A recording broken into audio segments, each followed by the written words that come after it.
বছরে 4 মাযহাবের উপর ঐক্যমত পোষণ করেছে, হানাফি, মালিকি, শাফিঈ, হাম্বলি। 1300 বছর 1300 বছরে উম্মতে মুসলিমার সমস্ত আলে উত্তর, দক্ষিণ, পূর্ব, পশ্চিম, আজকের এই মুহূর্ত পর্যন্ত সবাই ঐক্যমত, ঐক্য প্রতিষ্ঠা হয়ে গেছে। সবাই 4 মাযহাবের যে কোনো এক মাযহাব অনুসরণ করে। আর 3 নম্বর কি ছিল? নৈতিকতা, আখলাক, আদব, তাসাব্বুহ, যেটাকে আমাদের এখানে পীর মুরিদি বলে। আপনি পীর মুরিদি বলার পরে যদি আমাদের লোকাল কতগুলো সৌকল শোনা আগা নাই মাথা নাই পীর মনে করেন, তাহলে তো গেছে। আপনি ওইটা মনে করেন পীর মানে আমাদের মুর্শিদ অনেক বড়। এরা কারা? এরা তরিকতের কলেজের শিক্ষক, যারা আপনাকে তাকওয়া কি সেটা শেখায়, ইখলাস কি সেটা শেখায়, যাদের ভিতরের জগৎ আলোকিত। তাদের সাথে 10 মিনিট বসলে আপনার ভিতরের জগৎ আলোকিত হতে বাধ্য। আপনি উঠে যেতে পারবেন, নামাজের মধ্যে মন লেগে যাবে, আপনার জীবন পরিবর্তন হয়ে যাবে। আমি তাদের কথা বলছি, আমাদের ব্যবসায়ীর কথা বলছি, আমাদের এখানে ব্যবসায়ীর কথা বলছি। বুঝতে পেরেছেন? এখন পীর বললে আপনারা ঠাস করে আপনাদের মাথা চলে যাও পীর। না না, ওগুলো বাদ দিয়ে দেবেন, ওগুলো বাদ দিয়ে দেবেন। ইল্লা মাশাআল্লাহ, এখনো যে নাই তা না, ইল্লা মাশাআল্লাহ। আপনি একজন পীর, একজন আমেরিকার মধ্যে গেছে, বাবা মহিউদ্দিন। আপনারা গুগল করে দেখেন, বাবা মানে বাবা মহিউদ্দিন, এরা লিখে বাবা মহিউদ্দিন। শ্রীলঙ্কার একেবারে গ্রামীণ মানুষ, গ্রামীণ মানুষ। এই গেঞ্জি আর লুঙ্গি পরা, এই গেঞ্জি লুঙ্গি পরা মানুষ আমেরিকাকে পাগল করে দিয়েছে। মেইন স্ট্রিম আমেরিকান একজন দুই কথা, হাজারে হাজারে সায়েন্টিস্ট, লয়ার, ইঞ্জিনিয়ার, ডক্টর ইসলাম কবুল করতে বলেন তো কি? উনি তো ইংরেজি বলতে জানেন, উনি তো কোনো শিক্ষায় শিক্ষিত না। অর্থনীতি আমরা কোথায় যেভাবে হোক তেল মালিশ করে, অনেক পলিশ টলিশ করে, সুটেড বুটেড হয়ে ইংরেজির 1 শব্দের 2-3 শব্দ বলে মানুষকে কনভিন্স করার চেষ্টা করে। ইসলাম কবুল করে ফুটা ফুটা সাধারণ জনগণ। আমি মেইন স্ট্রিম সোসাইটির কথা বলছি। এর কিন্তু সেখানে যেতে পারে। এই ভদ্রলোক বসে আছে, সবাই মিলে তার দিকে তাকায় আছে। জিজ্ঞেস করেন কেন তাকায় আছে? তাকাইতে ইচ্ছে করে। কেন তাকাইতে ইচ্ছে করে? আমার নবী বলছে, তাদের দিকে তাকালে আল্লাহ স্মরণে চলে আসে। তাদের দিকে তাকালে আল্লাহ স্মরণে চলে আসে। তাদের সাথে বসবা, তাদের মুখের কথা শুনবা, তোমার হিকমতের সাগরের মধ্যে তোমার জ্ঞান, বিজ্ঞান, নতুন অনেক কিছু তুমি জানতে পারবে। তাদের আমল দেখলে তুমি বুঝতে পারবে আমরা আসলে এই দুনিয়ার সন্তান, আমরা আখিরাতে ধন্য। বুঝতে পেরেছো? এরা কারা? ওই আল্লাহ বলি। আমার নবী হাদিসে পাকের মধ্যে বলছে, কিয়ামতের ময়দানে তাদের অবস্থান দেখে খুব সাহাবায়ে কেরাম পর্যন্ত আশ্চর্যান্বিত হবে। এরা কারা? আমার নবী সাল্লাল্লাহু আলাইহি ওয়াসাল্লাম বলছেন, এরা হচ্ছে আল্লাহর ওলি। যারা যখন মানুষ ভীত হবে তাদের ভীতি থাকবে না, তারা ভীত সন্ত্রস্ত হবে। বুঝতে পেরেছো? এরা নূর, এদের চেয়ার নূর, এদের উপরের গম্বুজ নূর, এরা নূরের উপর বসে যাবে। সেই পরিমাণ সম্মানিত আল্লাহর ওলিদেরকে কোরআন পাকের মধ্যে আল্লাহ শেষ পর্যন্ত তাদেরকে বলেছেন মুমিনুনা হাক্কা, তারা আসল মুমিন। কোরআন তাদেরকে কখনো মুহসিন বলেছে, কখনো মুত্তাকি বলেছে, কখনো মুখলেস বলেছে, কখনো যাকিরিনা বিল্লাহি যিকরান কাসীরা বলেছে। এক এক বিশেষত্ব দিয়ে কোরআন তাদেরকে কোয়ালিফাই করেছে। শেষে কোরআনের ডিক্লারেশন হচ্ছে উলাইকা হুমুল মুমিনুনা হাক্কা, তারাই আসল মুমিন, তারাই আসল মুমিন। তাইলে উম্মতে মুসলিমা একেবারে 1200 বছর পর্যন্ত কোন আলেম আপনি এমন পাবেন না যার সাথে কোনো ওলির সুহবত নেই। সেই জুনাইদ বুখারী থেকে শুরু করে আজকে মিশরে যান, প্যালেস্টাইন যান, ইয়েমেন যান, সিরিয়া যান, সৌদি আরব তো আসলে জ্ঞান বিজ্ঞানের জায়গা ছিল না। মক্কায়ে মুআজ্জামা জ্ঞান বিজ্ঞানের জায়গা, সেখান থেকে জ্ঞান ছড়িয়ে পড়ে। আপনারা বুঝতে পেরেছেন? তাহলে 3টা সেক্টরে 3টার মাধ্যমে উম্মতে মুসলিমা 1200 বছর ঐক্যবদ্ধ করেছে। উম্মতে মুসলিমার মধ্যে ঐক্য ঘটনা কখন ঘটেছে? এটা আমার শেষ বক্তব্য। ঘটনা ঘটেছে 1700 শতাব্দীর পরে ওয়েস্টার্ন পাওয়ার যখন ক্ষমতার মধ্যে এসেছে, ক্ষমতায় এসে এরা পৃথিবীর মধ্যে নতুন একটা মুভমেন্ট শুরু করেছে, মুভমেন্ট অফ সেকুলারাইজেশন। এই মুভমেন্টের মধ্যে 4টা অ্যাঙ্গেলে কাজ করেছে। সেকুলারাইজেশন অফ পাওয়ার, মানে রাষ্ট্র আর ধর্ম দুইটা দূরে থাকতে হবে। রাষ্ট্রের ভিতরে ধর্ম ইন্টারফেয়ার করতে পারবে, কনস্টিটিউশনের মধ্যে ধর্ম ইন্টারফেয়ার করতে পারবে, যে কোনো মূল্যে না। সেকুলারাইজেশন অফ নলেজ, সিলেবাসের মধ্যে ধর্ম থাকতে পারবে। Secularisation of culture, secularisation of culture মানে আর্ট এবং কালচারের মধ্যে ধর্মের কোনো ক্যাপস্লক থাকবে না। যা মন চাই ড্রেস পরবেন, যা মন চাই আপনি ডায়লগ দেবেন, nobody can control you, nobody can monitor you। ধর্মের কোনো ক্যাপসুল থাকবে না। সেকুলারাইজেশন অফ মোরালিটি মানে আপনি কোনটা ভালো, কোনটা মন্দ, কোনটা শ্লীল, কোনটা অশ্লীল সেটা ধর্ম না, সমাজ নির্ধারণ করবে। এই চারটা মুভমেন্ট 1700 শতাব্দীর পর থেকে আজকে পর্যন্ত পুরো পৃথিবীর রং ধরে ছড়িয়ে দেওয়া হয়েছে। আপনি এই মুভমেন্টের সাথে একমত পোষণ করলে ক্ষমতায়, আপনি এই মুভমেন্টের সাথে যদি দ্বিমত পোষণ করেন কোথায়? এই মুভমেন্টের সাথে যদি আপনি দ্বিমত পোষণ করেন আপনি নিচে, একমত পোষণ করলে আপনি উপরে। আপনারা আমরা মনে করি না আমরা বলি না উই আর ডেমোক্রেটিক কান্ট্রি, আপনি না করে টিকতে পারতেছেন এখন, কারণ তারা হচ্ছে বিশ্বের শাসক। আপনি শাসকের সাথে ডিল করার জন্য কিছু নিয়ম নীতি আছে। আমার নবী মক্কা শরীফের মধ্যে সামান্য সাহাবায়ে কেরাম নিয়ে মক্কা শরীফকে ডিল করেছে, কেউ বের করতে পেরেছে পারে। কিন্তু আমরা এখন যাই হোক, এটা আলাদা একটা রাস্তা, তাহলে আমাদের বলতে চাচ্ছে চারটা জিনিস। এই চারটা জিনিস পুরো পৃথিবীর অন্তরে ছড়িয়ে দেওয়া হয়েছে। এই চারটা জিনিসের কারণে ওয়েস্টার্ন কান্ট্রি সহ পৃথিবীর সমস্ত ধর্মের লোক ধর্ম ছেড়ে দিয়ে আস্তে আস্তে ধর্ম ছেড়ে দেওয়া শুরু করেছে। এরপরে আরেকটা জিনিস হচ্ছে মডার্নাইজেশন। মডার্ন মানে বলের মধ্যে বিকল্প থাকতে পারবে না, নাটক, সিনেমা। আপনি যখন সেকুলারাইজেশন অফ কালচার হয়েছে তো মসজিদ উপাসনালয়ের মানুষ কমে গেছে। এখন আর্ট এবং কালচারের নাম দিয়ে থিয়েটারগুলা উপাসনালয়ের জায়গা দখল করে ফেলেছে। বুঝতে পেরেছেন? এখন মডার্নাইজেশন এসেছে। মডার্নাইজেশন পুরো পৃথিবী চিন্তার তরিকা, কাপড় চোপড়ের তরিকা, খাওয়া দাওয়ার তরিকা সব পরিবর্তন করে দিয়েছে। যে এই বিষয়গুলো আপনার সমাজের মধ্যে গ্রিপ নিতে শুরু করেছে, আপনার সোসাইটি থেকে ধর্মের গ্রিপ আস্তে আস্তে লুজ হতে শুরু করেছে। নামাজ যেতে শুরু করেছে, কোরআনের তিলাওয়াত যেতে শুরু করেছে, আকীদা মোটামুটি রয়ে গেছে। ঠিক এই মুহূর্তে পৃথিবীর মধ্যে আজীব এক ঘটনা ঘটেছে। সেটা কি? পুরা মুসলিম পুরা পৃথিবী যখন ধর্মের বিরুদ্ধে যাচ্ছে, ধর্মের বিপক্ষে বা ধর্মের বাইরে যেতে ইন্টারেস্ট ফিল করছে, সেই সময় মুসলমানের নওজোয়ান মসজিদ মুখী হচ্ছে। এটা পৃথিবীর জন্য একটা চিন্তার বিষয় হয়ে দাঁড়িয়ে। এটা ডক্টর জন এসপোজিটো, আপনারা গুগল করলে পাবেন, হার্ভার্ড ইউনিভার্সিটির প্রফেসর, আমাদের খুব কাছের মানুষ। ডক্টর জন অনেক নাম করা, মানে নাম্বার 1 স্কলার অথবা one of the main 4 scholar, Muslim scholar, যদিও উনি ইহুদি ইংলিশে, উনি ইসলাম কবুল করছে কিন্তু প্রকাশ করেন না। যাই হোক, অনেক কিতাব লিখছে। ওখানে একটা বই আছে future of Islam. Future of ইসলামের উপর উনি একটা বক্তব্য দিয়েছেন আমেরিকার একটা ইউনিভার্সিটিতে। এই কথাগুলো যদি আমি এখানে বলতাম আল্লাহ পাক জানেন, উনি ওখানে এই কথাগুলো মেনশন করেছেন। এবং এই যে মুসলমানরা মসজিদ মুখী হওয়া, এটা পৃথিবীর চিন্তার কারণ হয়ে দাঁড়িয়েছে। ওয়েস্ট সমগ্র জায়গা থেকে মুসলমান, বিশেষ করে ইসলাম ধর্ম, এটাকে বাদ দিতে চাচ্ছে। কারণ এটার ভিতরে একটা ফোর্স আছে। এটার ফোর্স এমন, এটা দুইজন দুই কোটির সামনে দাঁড়িয়ে যাবে। এটার ফোর্স এমন, কারণ তখন এরা চিন্তা গবেষণা করে দেখলো যে এই ফোর্সকে মিনিমাম পর্যায়ে রাখতে হবে।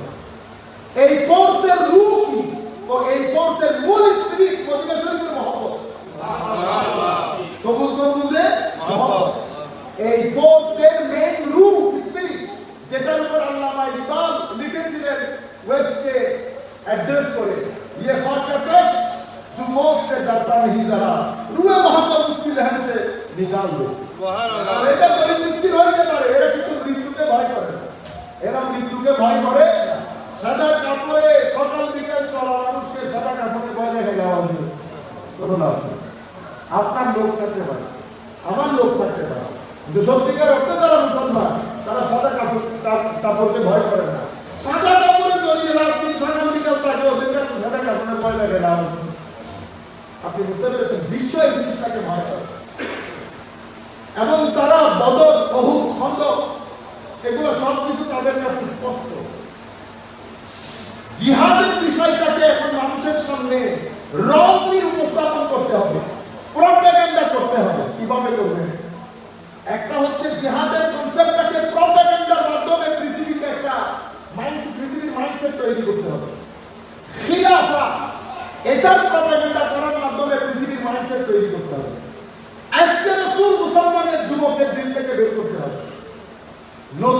ষড়যন্ত্রের বাজার গরম হয়েছে, টাকা পয়সা খরচ হয়েছে। মিডল ইস্টের থেকে একটা দেশ থেকে প্রচুর পরিমাণে টাকা আপনার দেশে ঢুকেছে। আপনার মুসলিম সমাজের মধ্যে এক ছেলে দাঁড়িয়ে বলছে এই শরীয়তের এটা কোনটা, কয়টা হাদিসের তা, কয়টা ভেঙে ফেলে। মুসলমানদের মধ্যে, আমাদের ধর্মের মধ্যে হাদিস শাস্ত্র নামে যেটা চালিয়ে দেওয়া হচ্ছে সব ভুল, এটা ষড়যন্ত্র। দেখছেন মুসলমানের ছেলে 1300-1400 বছর পরে এসে যেটার উপর মুসলিম উম্মাহ ঐক্যমত পোষণ করেছে সেই হাদিসের কাজ সে ভেঙে ফেলতে যাচ্ছে। তাদেরকে আমরা আহলুল কোরআন বলি। কি বলি? ঢাকার মধ্যে এখন তাদের স্কুল অবাক হয়ে যাবে, তারা হাদিস মানে না, তারা এই খাত ভেঙে ফেলতে চায় যেটার কারণে পৃথিবী আমাদেরকে অ্যাপ্রিসিয়েট করে, সেই খাত তারা ভেঙে ফেলতে চায়। ব্রেন ওয়াশ করা হচ্ছে। আরেক ব্যক্তি উঠেছে, সে কি 1300 বছরের মুসলিম উম্মতের মাযহাবের খাত, শরীয়তের খাত, সে এটা ভেঙে ফেলতে চায়। দুইটা করো, এগুলো আমাদের লোক। আরেকজন এসে যারা ইসলামকে সত্যিকার অর্থে পুরো পৃথিবীর মধ্যে প্রচার প্রসার করেছে চারিত্রিক সৌন্দর্যের মাধ্যমে, তাসাউফের খাত, এটাকে ভেঙে ফেলতে চাচ্ছে। আপনারা বুঝতে পারছেন এখন গন্ডগোল কোথায় হয়ে গেছে? কেউ এইটা, কেউ এটা। এরপরে আহলুস সুন্নাহ ওয়াল জামাতের যে খাত, আকীদা, সেই খাত আরেকজন ভেঙে ফেলতে চায়। কেন? এর সব বেদাতি, এরা আমাদেরকে মুসলমান থেকে বের করতেছে। এখন আপনি বুঝতে পারছেন সমস্যা কোন জায়গায় দাঁড়িয়েছে। সেই কারণে উম্মতের মুসলমান আহলুস সুন্নাহ ওয়াল জামাত আমাদেরকে শিখিয়েছেন কি, আকীদার ক্ষেত্রে আল্লাহ যেগুলো আমাদের উপর ফরজ করেছেন সেগুলো ছাড়া বর্তমান সময়ে আমার নবীর ইশক মহব্বতের তালিম সর্বক্ষণিক ছেলেদের মধ্যে দিতে হবে। আলে বাইত রাসূলের মহব্বত, কারণ আমার আল্লাহ ঘোষণা করেছেন এই মহব্বতের কথা। এরপরে কার? সাহাবায়ে কেরাম। এরপরে আউলিয়া কেরামের মহব্বত। কেন? কারণ আমার আল্লাহ বলেছেন ওলিদের বিরুদ্ধে যদি শত্রুতা করো আমি জিহাদের ঘোষণা। চার জিনিস আপনি বুঝতে পেরেছেন। এখন কেউ এটা মানতে চায়, কেউ এটা মানতে চায়, কেউ ওইটা মানতে চায়। রয়ে গেল কোনটা? রয়ে গেল কোরআন আর হাদিস। তো হাদিস কোথায় পাবেন? হাদিসের দরকারই নেই, তো হাদিসেরও দরকার নাই, শরীয়তের মাযহাবেরও দরকার নাই, তাসাউফ তরিকতেরও দরকার নাই। রয়ে গেছে কোনটা? কোরআন। আমার নবী হাদিসে পাকের মধ্যে ইরশাদ করছে আখেরি জামানা কিছু লোক আসবে, ছোট ছোট ছেলে, ইয়াংস্টার, তাদের আখেরি দল দাজ্জালের সাথে গিয়ে মিশবে। তারা কোরআন হাদিসের কথা বলবে, কিন্তু ধর্ম থেকে এভাবে দূরে সরে যাবে যেভাবে কি দরুদ থেকে দূরে সরে যাবে। কোরআন তিলাওয়াত করবে, কোরআন তাদের বর্তমানে ভেদ করে কলমের বর্তমানে আসবে। বুঝতে পেরেছেন?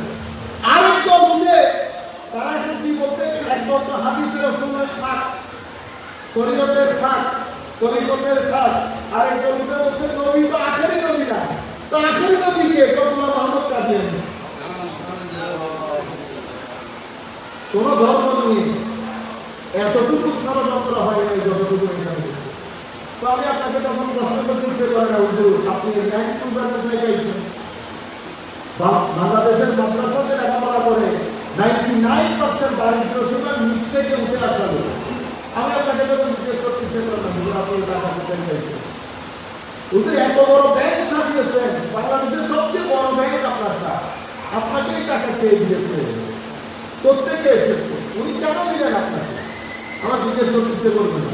পুরা বাংলাদেশ ব্যাপী প্রতি আধা মাইলের ভিতরন্ত আপনার 5 তলা 7 তলা ভবন, আমি 2 তলা ভবনের একটা স্কুল তৈরি করতে পারি না টাকা পয়সার জ্বালায়, তখন আমি আপনাকে জিজ্ঞেস করবো না আপনার এই টাকা আসে করতে।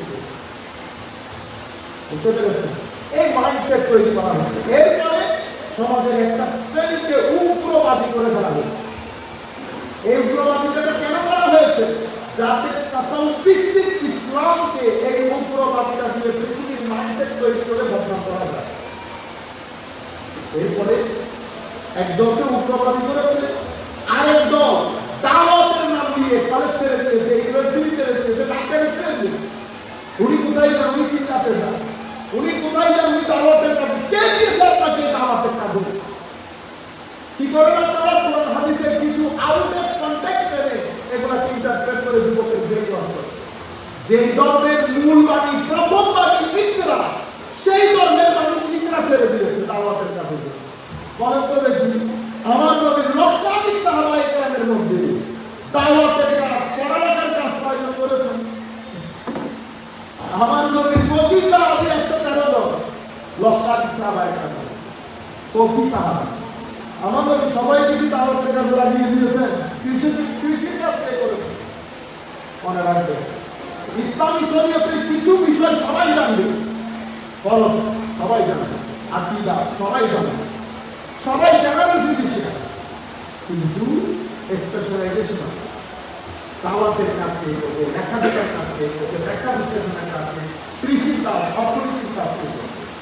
আমি আমার বক্তব্যের আখের মধ্যে এসে বলতেছি, আমাদের এই ধর্মের মধ্যে তিনটা জিনিস, তাইলে বুঝে গেছে ঈমান, ঈমান আকীদার বিষয়।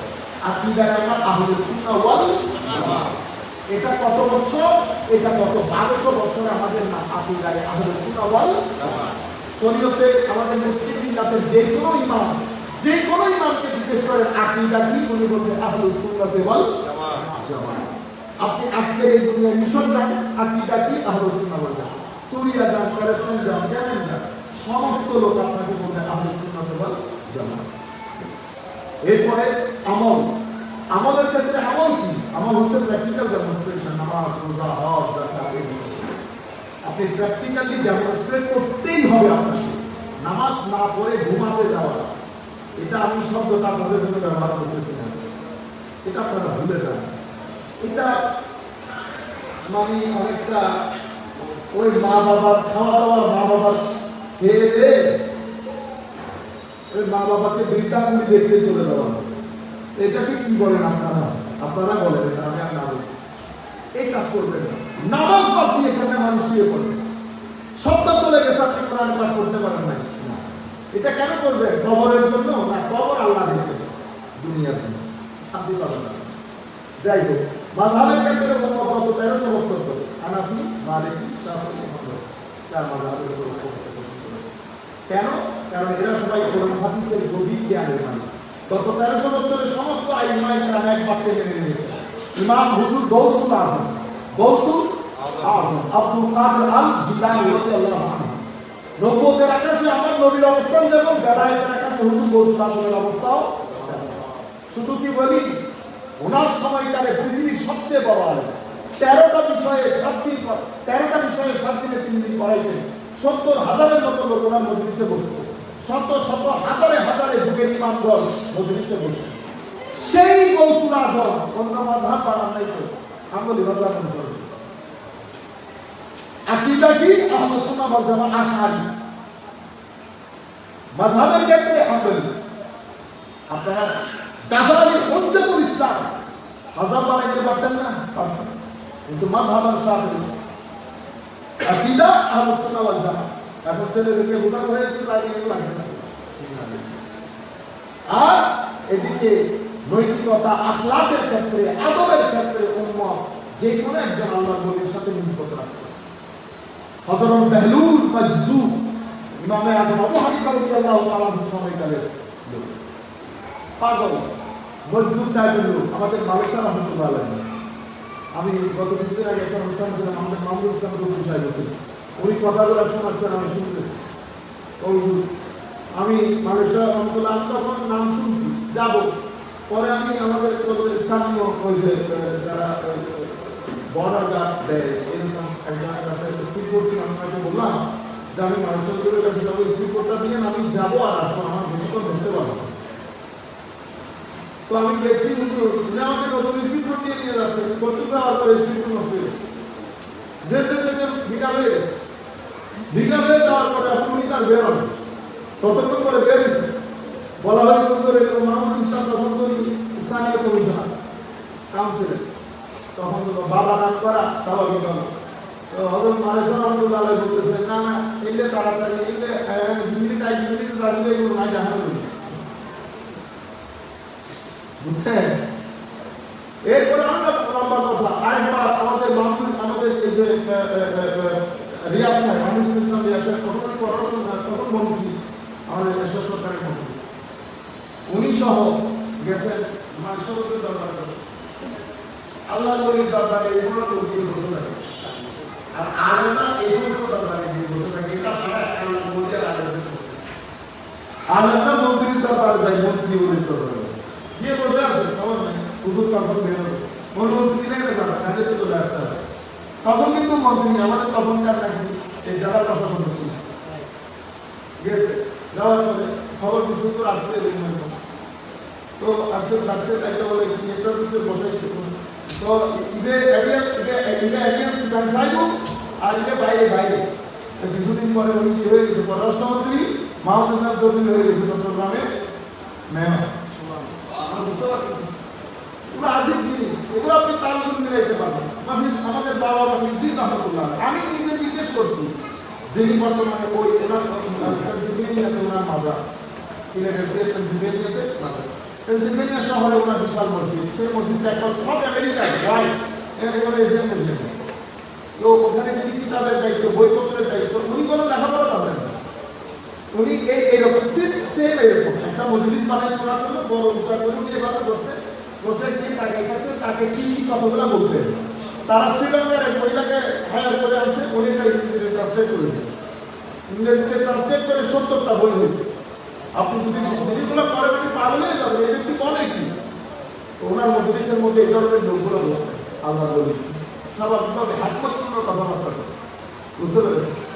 এখন এই একজন এই আল্লাহর ওলির সুহবতের মধ্যে বসে অসংখ্য আমেরিকান ইসলাম কবুল করেছে। আমি বালুল মসজিদে এই ধরনের মসজিদ, তো বালুল মসজিদের দরবারে ইমাম আজম আবু হানিফা গিয়ে বসে জিজ্ঞেস করা হতো, দুনিয়া আপনার কাছে আসে এভাবে জন্য ইমামে আছে, আপনি তো দুনিয়া আমার কাছে আসে শরীর শিকার জন্য, আমি বালুলের কাছে যাই শরীয়ত ওয়ালাকে জানাবো, শরীয়ত ওয়ালাকে জানাবো। এটা আপনার বলার বিষয় না। যখন আপনারা একসাথে শুরু করে বসবেন তখন আপনারা দেখবেন জিনিসগুলো ভিন্ন, এগুলো মুখের বিষয় না, এগুলো শুনে এগুলা শুনে। কিছু ডাক্তারও আছে, কিছু প্রফেসর আছে, কিছু হ্যাকমতপূর্ণ লোক থাকে, আপনি তাদের কোনো কিছু করতে হয় না, আপনি যদি শুধু তাদের সাথে থাকেন থাকতে থাকতে অনেক কিছু শিখে যাবে। এটা সুহবতের কাজ। আল্লাহ রাব্বুল আলামিন আমাদের মাফি নাসির হোক, আমাদেরকে কবুল করুন। ওয়া আলাইকুম আসসালাম ওয়া রাহমাতুল্লাহি।